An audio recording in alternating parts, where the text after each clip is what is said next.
Mesut Kaya nivîsî ev ne helbeste sebavê demsalê eger nebûma ribikekî sivik dibû dinya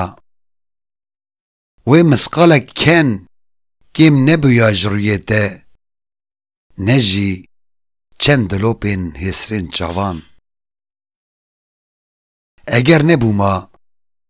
bêhnekî ronî dibû dinya wê hindik nebûba hezkirina te ne jî kîn û hêrsa serleşkerekî Romayî eger nebûma wê tibabekî nebariya baran çongekî nedikişiya rewa ne jî fîzefîza wan a êş eger nebûma çendekî tarî nedibû sikak wê pariyekî sivik nebûba barê te ne jî xwîn diherikî ji wê gerdenê eger nebûma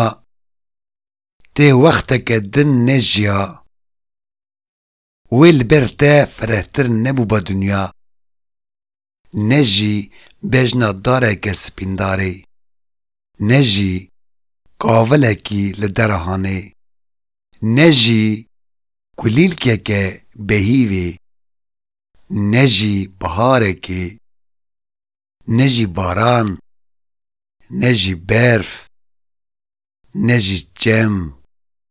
ne jî av ne jî ne